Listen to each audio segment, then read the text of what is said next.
So I'm grateful to be here with you today. I want to thank again the team that put on Black History Month. JT was a big part of it. Jenny with Teens Connect was, they were a huge support of that. And to the crew that helped clean things up after it was all said and done, thank you so much.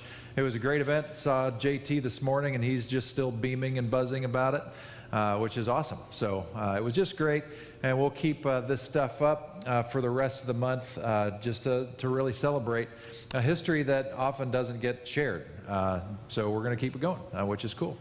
All right, so as we get cooking today, I asked you kind of an odd question. What's your favorite part of the Exodus story? And just like the first service, some of you had very blank looks, wondering, is this something I should have an answer to? So I'm going to give you a very quick recap on the whole story of Exodus. We're looking at Moses today, specifically. So let me see if we can get going. Last week we looked at Joseph. And if you remember, Joseph became number 2 in charge in all of Egypt, right under Pharaoh. He saved the whole world from famine, or at least the known world at that time, or the geographical close world at that time, including the people of Israel, who all came down to Egypt, settled in the land of Goshen, which was a cool suburb of Egypt. It was a very lush land, good ranching area, so that's where they did that. A long time goes by. Before you know it, everybody is enslaved by Pharaoh in Egypt, including the Israelites. Pharaoh looks at the people of Israel, and they've multiplied significantly over hundreds of years. And he's intimidated by their number. He realizes that if they decided to turn against him, they could probably take them just by their sheer number and volume. We're talking hundreds of thousands of people, according to the text. And so the story goes that Pharaoh wanted to do something about this, to limit their growth potential. And so he talked to the midwives who would help the Israelite women give birth to children, and they cut a deal with them saying, anytime you see a male child born, kill that child, but let the girl babies live. That seems like a reasonable thing, doesn't it?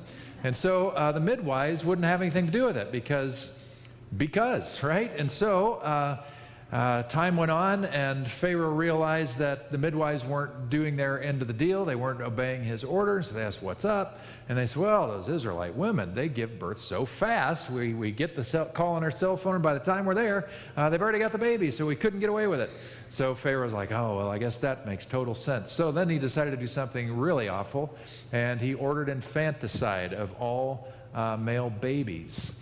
And so babies were thrown into the Nile and purportedly killed. Now, Moses' mom didn't want that to happen to her child, and so she created a basket, put pitch all over it so it could float, covered it, and floated him into an area of reeds so that he would be protected and would go undiscovered. Well, there's a lot more cool details here, but long story short, Pharaoh's daughter was down at the river bathing and hears Moses crying. And she's taken with it. She brings it over. Like a puppy, she goes to Pharaoh and says, can I keep it? Can I keep it? And Pharaoh says, yes, you can keep it.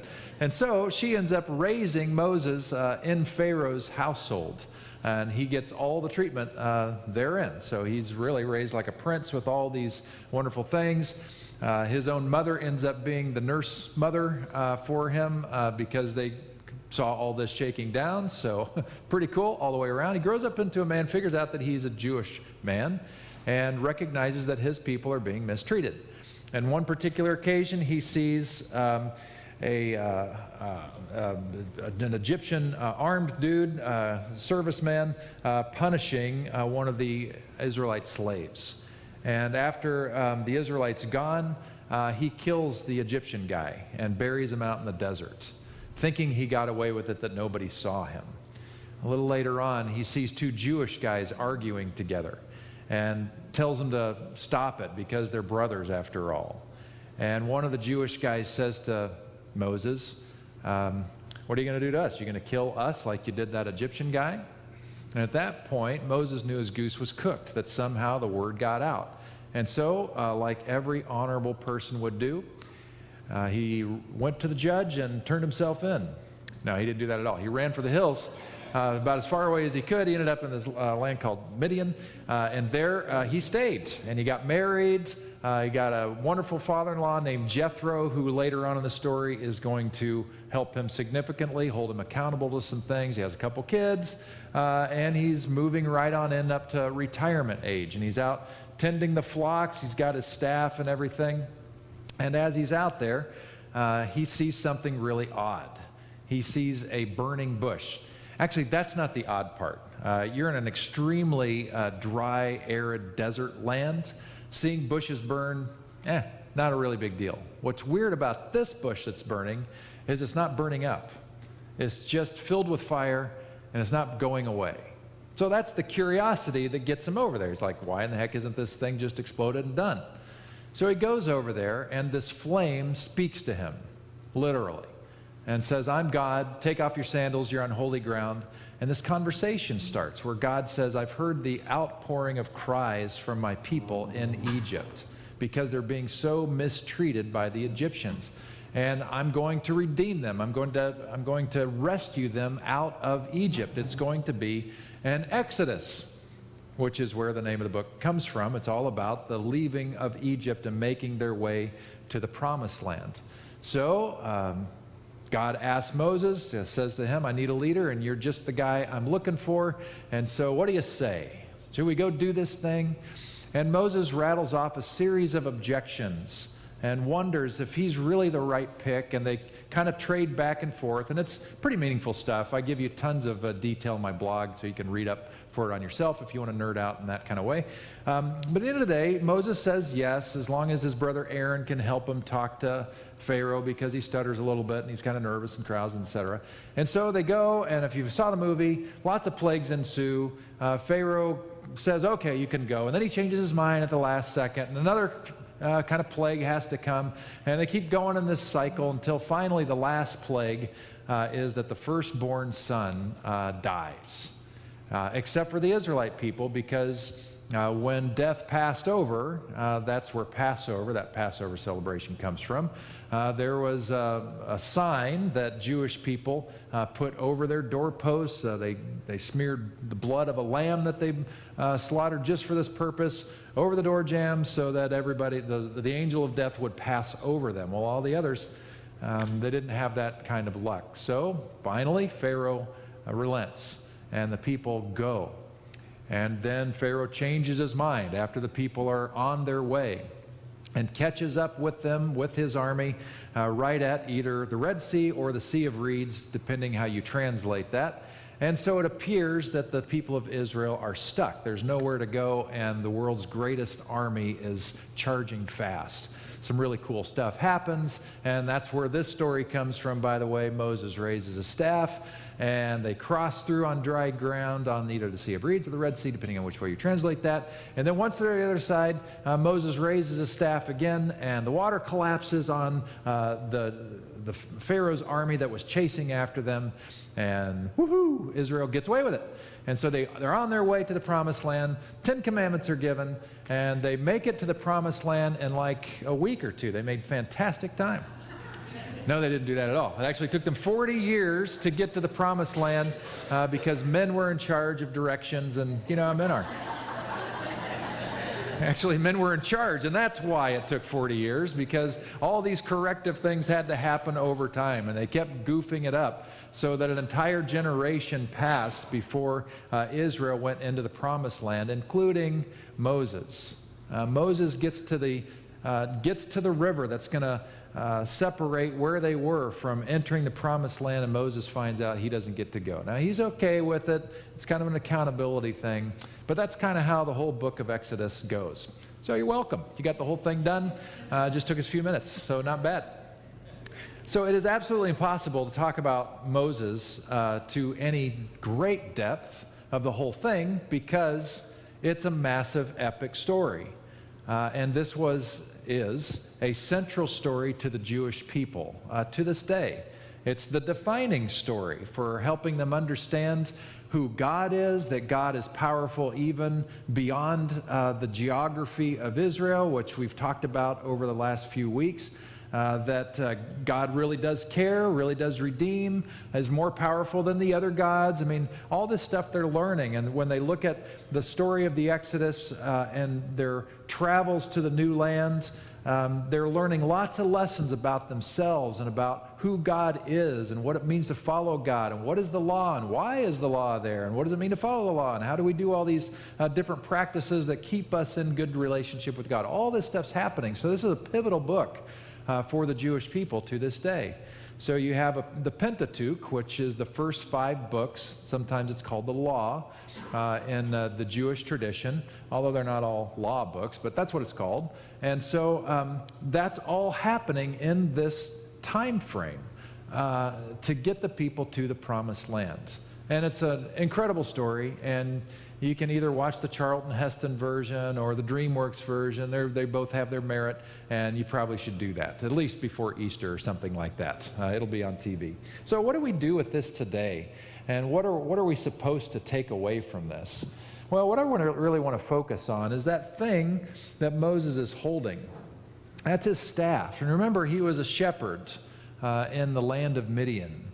And so he's carrying this thing around because that's what he's used to. And there's a particular scene in this calling of Moses story where he's at the burning bush and debating back and forth whether or not he's the right guy and all that. And they're mowing through their different arguments. And this particular scene shows up. What if they don't believe me or listen to me, Moses says to God. What if they say, the Lord never appeared to you? Then the Lord asked him, what is that in your hand?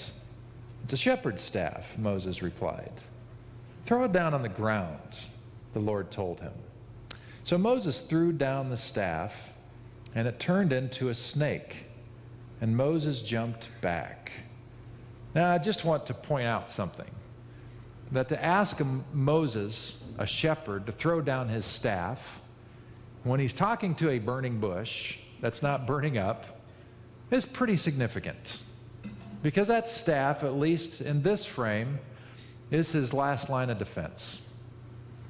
You know, that's what he's going to use to fend stuff off, maybe even whatever this thing is that he's talking to in this bush. So for him to do this, even in this vein, we're going to unpack this more deeply, but it's an act of great vulnerability on his part. Just be aware of that. And as soon as he does, the thing turns into a snake, as staffs are prone to do, right? And then the story goes on, and the Lord told him, reach out and grab its tail. What a fantastic idea, because that's what we do when we see snakes, right? So again, Moses trusts, and he reached out and grabbed it, and it turned back into a shepherd's staff in his hand. Perform this sign, do this thing, when you're with Pharaoh, the Lord told him.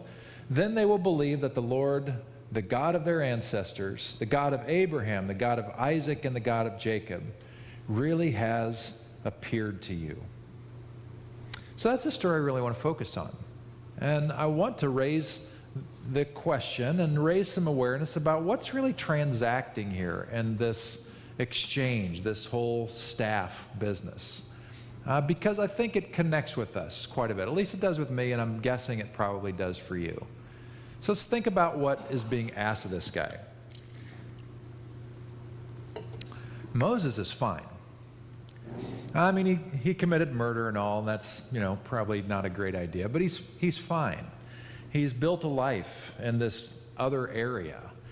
He gets along well with father-in-law. Apparently he's got a decent marriage, couple adult kids. He's into retirement age. He's secure. The fact that he has a couple of sons means he's going to be okay for the rest of his life. They're going to look after him. It's going to be fine. He's got money in the bank. He's looking at his sunset years. He's like, okay, this is it. This is where I'm going to be. Life's good. I'm comfortable. And then he gets this call from God saying to this guy, Moses, I've got something more for you.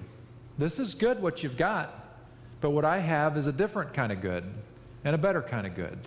I have a new marching order for you. And in order for you to say yes to this, it's going to make you really uncomfortable. But it's going to be good. It's going to be better. It's a better kind of different, but it's going to be uncomfortable. It's going to require something of you that you probably don't really want to do. I'm really asking you, Moses, to look at your autonomy, your choices. What do you really want out of your life? And decide the answer to that question. Right now, the way you've got it is okay. You're alive, you're well-fed, you're comfortable. But I've got something more. Will you use your power of choice to listen to the way that I'm offering you, that I'm inviting you into? Will you say yes to a better way? And not just better for you by the end of the day, but better for your people, Israel. Because as I told you, there's 1 million of them down there in Egypt, and they are in agony. They are enslaved. This story, by the way, the Exodus, and a lot of black churches, is a pivotal story because you see slaves being set free. The cries reach heaven. So Moses is hearing that he's got this option. He's got an invitation before him to stay just exactly where he is, which means his life will go on the way it has been, which hasn't been all bad, or he's got this new way that's different. That God is, because God is good and God is loving and kind and powerful and all that, is going to be profoundly different and better. Not easy, but better. And not just for Moses, but something very significant is going to happen with his life for a lot of other people. And the only thing he's asked to do at this point, but I think this is symbolic of the whole exchange, God's just asking him to throw down your staff. What do you got in your hand, Moses? Lay it down. What do you got in your hand? Throw it down. Let's talk about that staff for a moment and what that represents for Moses. He's a shepherd. In fact, you can think out loud a little bit with me. So first and foremost, it's his tool of work. So that's what he uses. That's what he carries around. What's that staff do for a shepherd? Any thoughts out there? Protects him from snakes unless it becomes a snake. Right. Protects him from snakes. You can scoot him right along. Protects him from wolves, other predators. You kind of use that as a defense kind of a thing. What else does a staff do for a shepherd? Yeah, moves the sheep, guides them and direct them. So it's a tool to guide and direct his profit, if you will, his riches right there. What else does a staff do? Yeah, holds him steady. So it helps him walk because it's kind of rugged terrain over there, and maybe it helps him get up in some craggy areas, right? What else? It looks cool. Yeah, there's always that. All right, thank you, Jenny. Who's working with teens? Right. And I'm sure his staff was one of the best, for sure. Stephen, do you have something in the back? Identity, yes, that's his role. When he walks around with a staff, people say, oh, he must be a shepherd, right? So that makes sense. So his identity is in this staff. What else?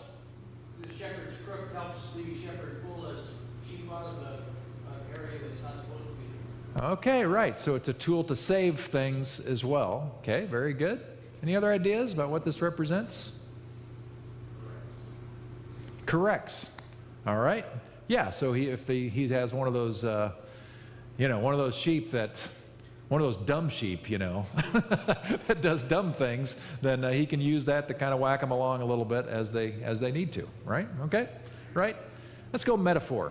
So we've done some good literal work with what does staff represent. What about metaphorically? I wonder what this staff represents to Moses. Say that again? Yeah, right. He's the boss. Kind of goes to his title a little bit as identity, but he's the man in control. He has control when he's got his staff in his hand. What else? Yeah. It's his life. It's everything he's worked for. It's everything he's ever known. It's everything that has established who he is today. Yeah. All that he's done. Great insight. This one staff represents everything he's built his life to become, all in that one stick of wood. It's his security. It's his history. It's his future. It's everything about him all wrapped up into one symbol. And he's being asked to lay that down. Don't miss that point. He's being asked to lay his life down for a better life with God. That's what he's being asked. It's profound. It's deep. And it requires tremendous courage and vulnerability if he's to say yes. And I'm wondering with you, I'm wondering what's in your hand. What's the staff for you? And I'm wondering, what does it mean for you to lay it down? And what's at stake if you don't? What is possible if you do? Because I think these are pivotal questions if we decide to jump into this story and really become Moses here. Because here's the thing, the Jewish people recognized that this story with Moses, this transaction, was representative of God's interaction with all people. That it's not just about Moses, it's not just Moses' invitation, but it's with everybody who's in that Jewish tradition who looks to Moses as a model. That every person of faith recognizes that they are being invited by God in a similar way, to lay it all down, to lay it down before God, to God, giving it away so that they might pick up something new and different. This is the dance of faith. And when we do this, it's not just about our own benefit. This is a hard part for us to really appreciate because we are so radically individualized in the United States. It's all about us. It's all about our personal well-being, our personal wealth. But in the Jewish tradition, they recognize that it's really not about me, myself, and I. It's about we.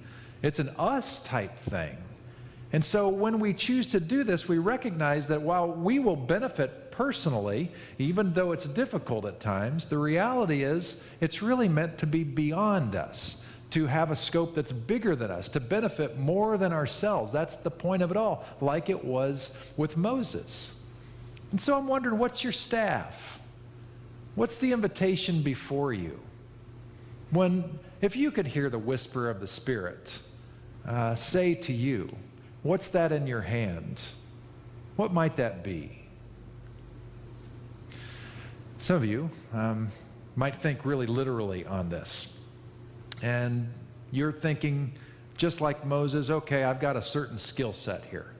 Because this was his career tool, right? So you're thinking about what you're good at, what you have some skill at. And maybe for you today, and I don't know, but maybe for you today, what that means to you when you sense that invitation is that God's saying, hey, you've got some real skill.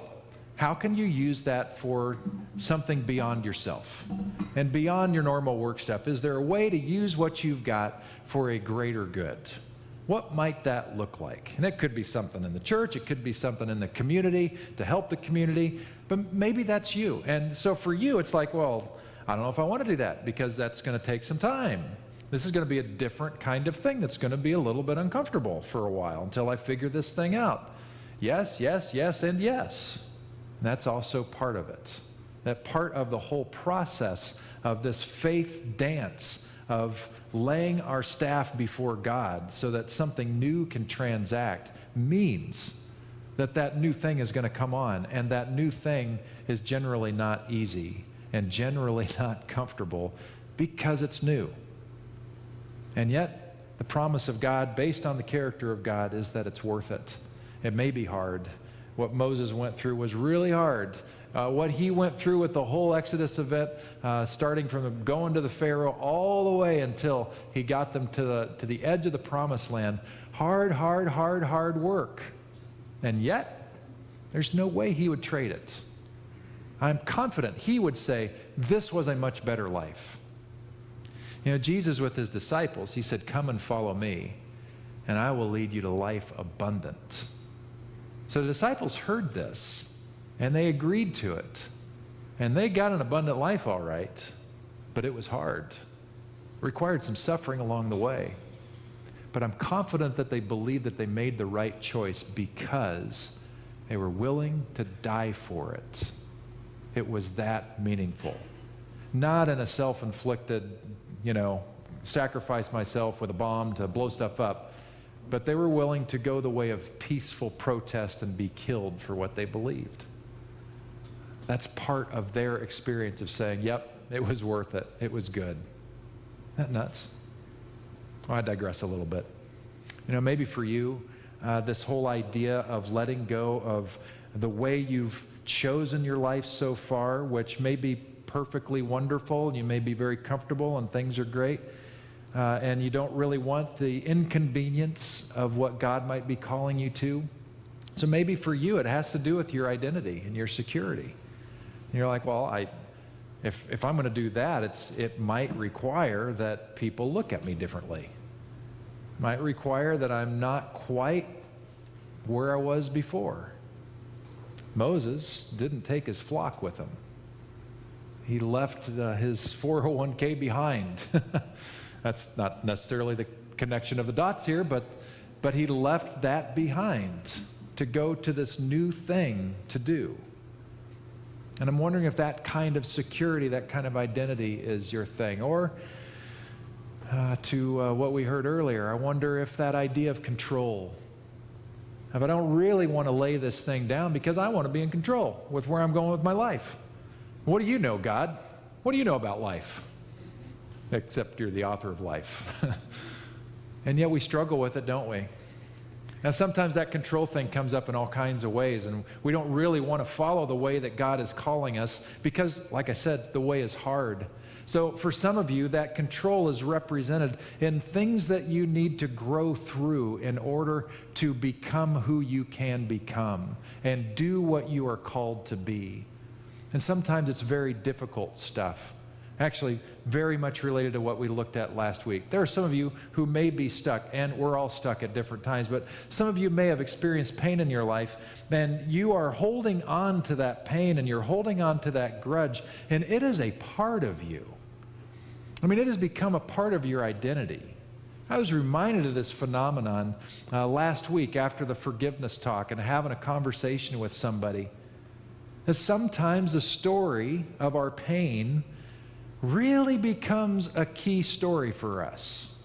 So much so that even if it's a bad story, a negative story, we nurse it, we keep it, we keep it around because we don't know who we would be without it. And that might be what we need to lay down because that is hindering us from becoming who we are supposed to be in fullness. Sometimes it is a forgiveness issue. Sometimes there is a deep love of enemies that needs to happen. That was Jesus' idea, by the way. He was a reformer, at least a Jewish reformer, and when he talked about love, he said, you know, anybody can love your family and love your buddies and all that, people who love you right back, but I'm telling you, you need to love your enemies. Love your enemies. And a lot of people, when they heard that invitation, balked and said, I don't know about that. I don't know if I agree with that. That sounds pretty tough to do. That is a very human response because loving your enemies is hard, hard work. But it's what Jesus calls us to. And so there must be something to it. Maybe your freedom, maybe what is before you in your life, the thing that you need to lay down is that grudge, that thing that you're holding on to that is holding you back. Isn't that crazy?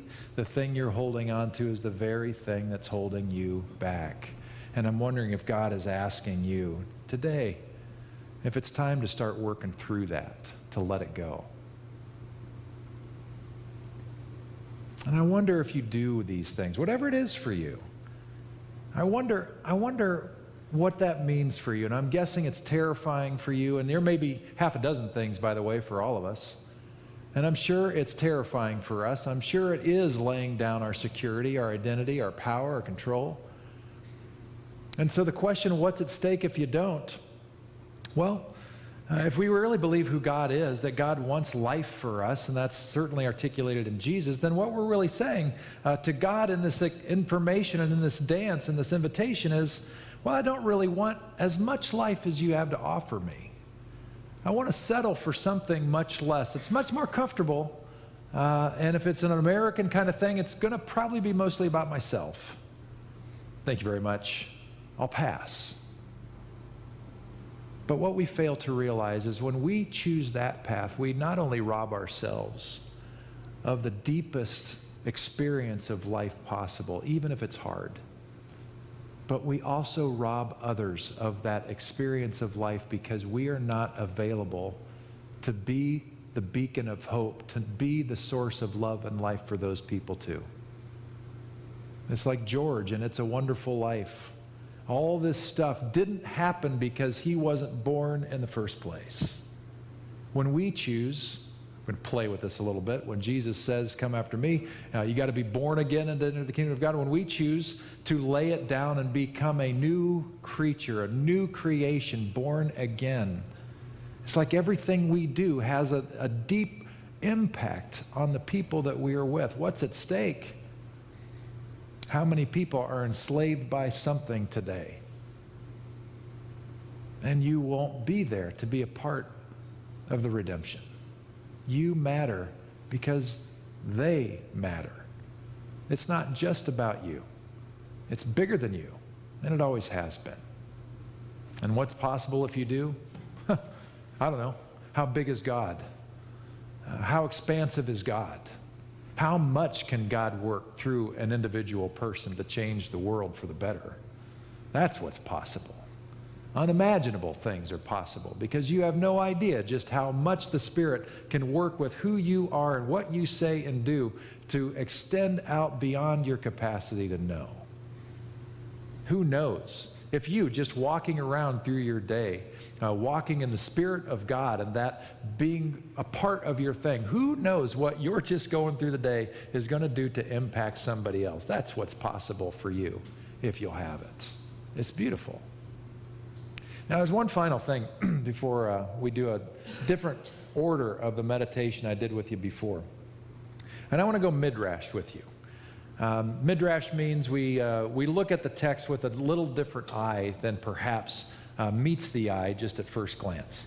So we recognize that we are entering this sacred text from a Western position, which means very logical position. And we Westerners, we love things literal, and so we want to look at it that way. And so when a staff becomes a snake, we're terrified and we run for the hills, and then we pick it up, I guess, again, and it becomes a staff again, and that's it.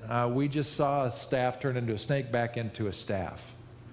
But I wonder if we would choose to take an Eastern orientation to this, because Judaism is an Eastern religion, and they don't give a rip about the Western viewpoint, particularly back then. And so I wonder how Jewish rabbis, using midrash, which is to just look at it with a different eye, I wonder what they might be seeing here. And the fact that the staff, when Moses threw it down on the ground, became a snake, I think we got to pay attention to that detail.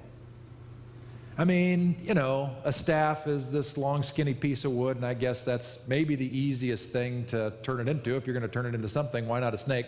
It's already kind of the right shape and stuff, but we're talking about God here, right?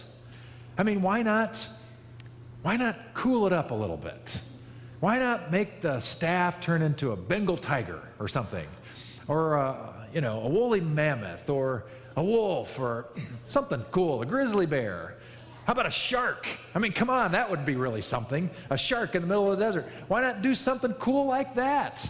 Or a Wookiee. Why not really go out there and get nuts? Why not do something cool like that? Why a snake? I think we have to ask the question, what did people in antiquity think about snakes? And we know that in antiquity and other traditions all over the world, whenever a snake appears, a wisdom guide appears, a teacher appears.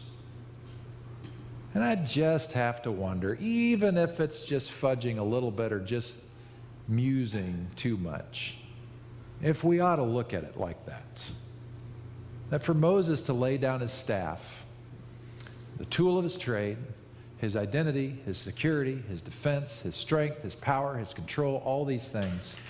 For him to lay it down is a statement of, this is what I need to really learn about. This is my next growth move. What I need to know about my life is going to happen through this transaction. And so that's why I want to ask again, what is that staff for you? Because I have a hunch that what is bubbling up in your consciousness to one of those top two things is probably directly related to your next growth area in your life. That to lay that thing down and trust to God and say, I'm going to trust you with this thing which I think might be in the way. The thing I'm holding is the thing that's in the way, might just be the catalyst for your growth. It itself just may be the key ingredient of the lesson that you need to learn next. So what's at stake? Oh, just your growth as a person, just your maturity, just changing the world, nothing more than that. What's in your hand, Moses? The invitation's before you to lay it down. There's a lot at stake for you personally. It's going to be hard if you say yes. It's going to be uncomfortable for sure. But oh, it's going to be good. It's not going to be safe. It's going to be good. And not just for you, but because God works through all of you, Moses, to redeem a world that is longing to be redeemed. So I want to pray, lead you through another meditation. And this time we're going to reverse it. So I'm going to have you start with your palms up. And then when I tell you, I want you to put your palms down. So if you would, close your eyes and put your palms up like this.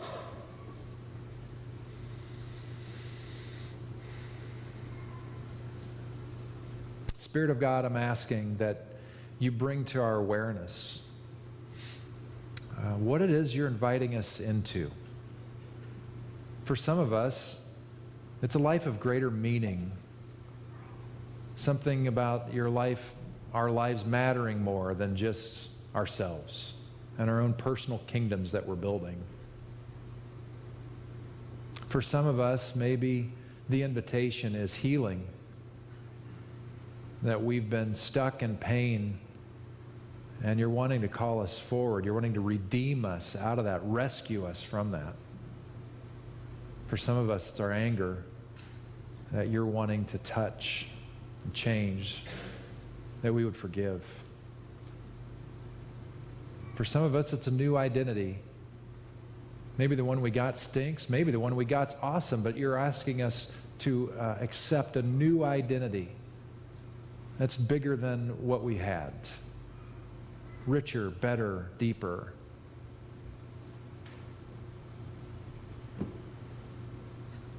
What's the invitation, congregation? What are you sensing here today?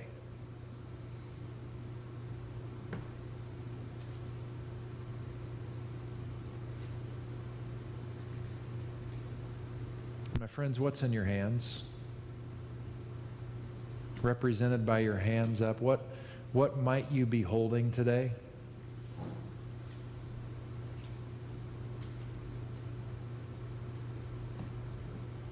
What does it represent to you?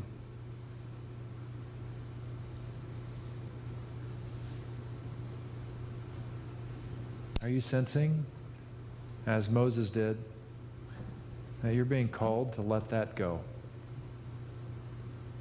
As terrifying as it may be, so that you may live and others right along with you.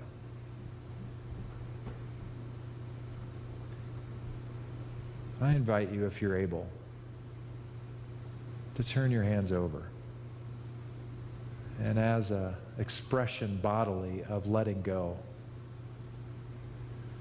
take a deep breath and let it go.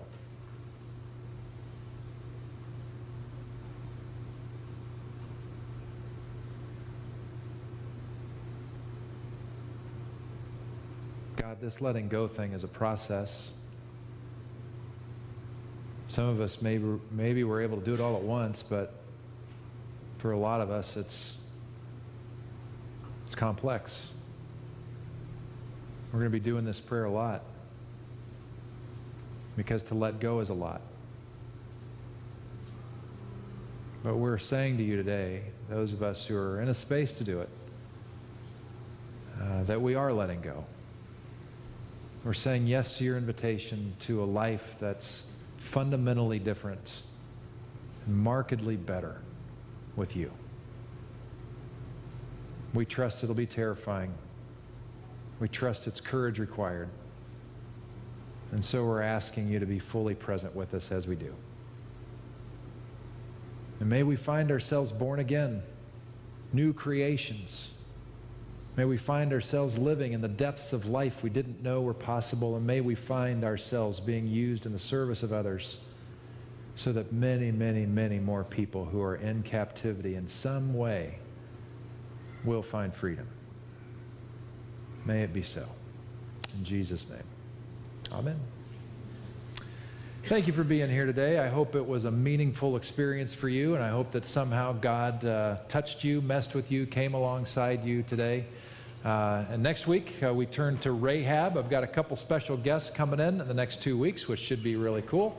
One that's sort of related to Rahab's story, and another one that's definitely related to Deborah, who is a judge, bringing in somebody that you at least know of in our area, which will be cool and exciting. So we got some cool stuff ahead for you, and hope you'll come on back. So thanks for coming today, and we'll see you next week. Thanks.